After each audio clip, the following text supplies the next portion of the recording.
dari kanal TV Anak Bangsa. Kali ini saya akan membahas tentang kasus yang menimpa penyidik senior KPK Novel Baswedan.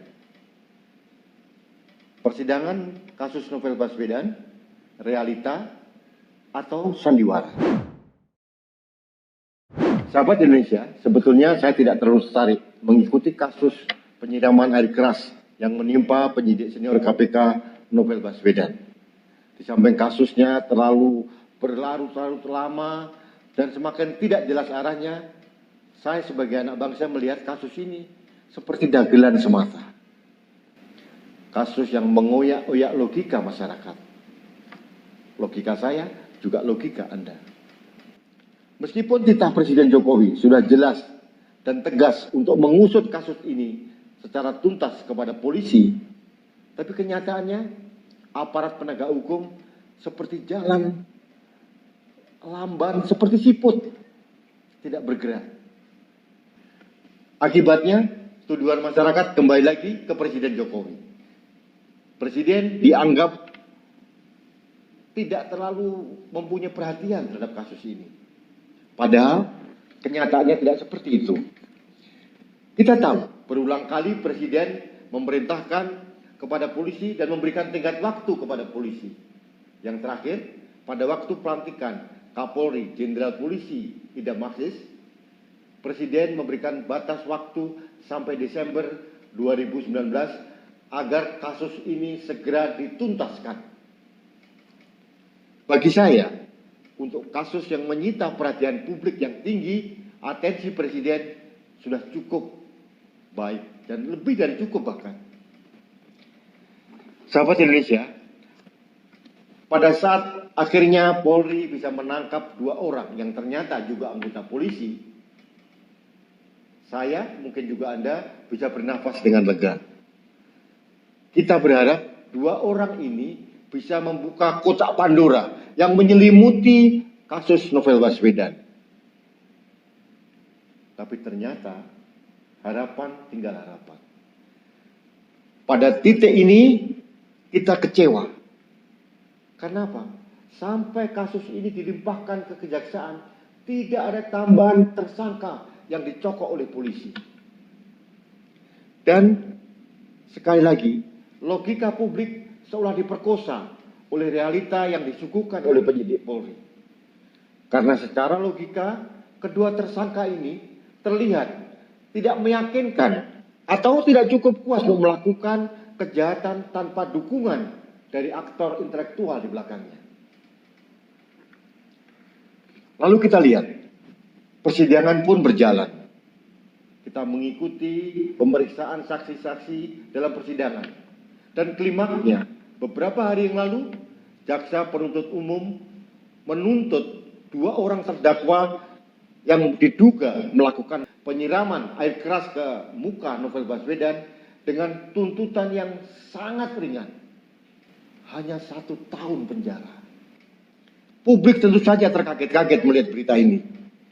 Begitu banyak kejanggalan yang terjadi. Logika publik langsung terkoyak.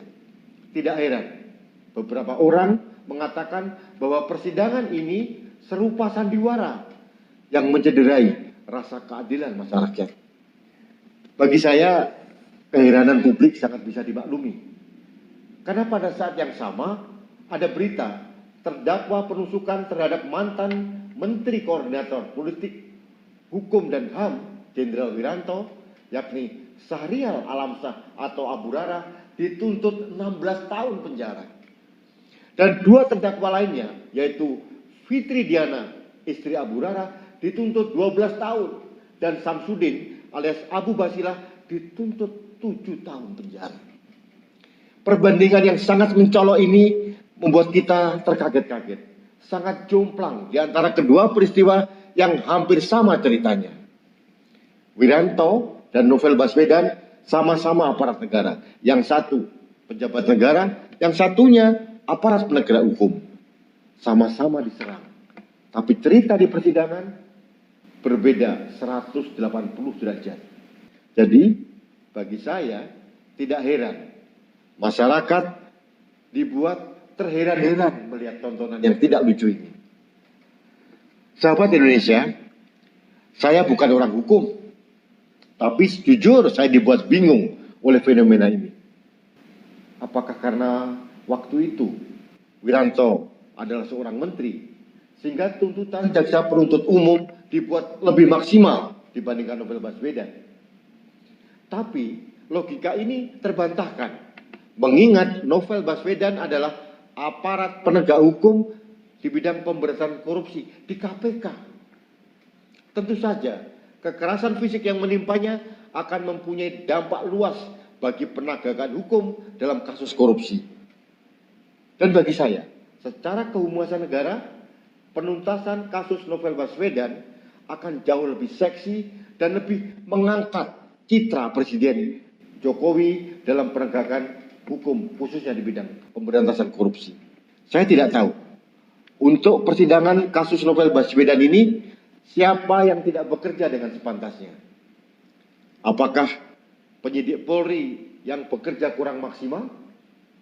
Atau jaksa penuntut umum kurang cerdas dan kurang mempunyai sense of urgency dalam melihat kasus ini? Yang jelas, kita melihat banyak keanehan yang terjadi. Sahabat Indonesia, kini harapan terakhir tinggal bertumpu di tangan majelis hakim yang memimpin persidangan ini.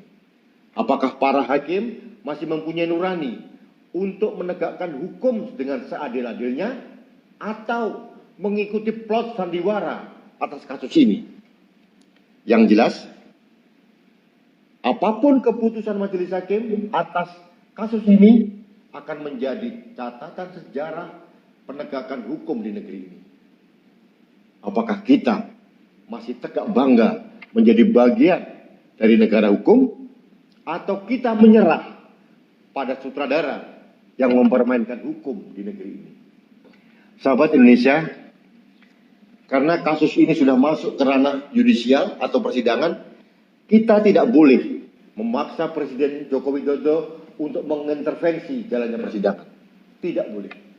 Karena itu akan menimbulkan presiden buruk bagi penegakan hukum di negeri ini.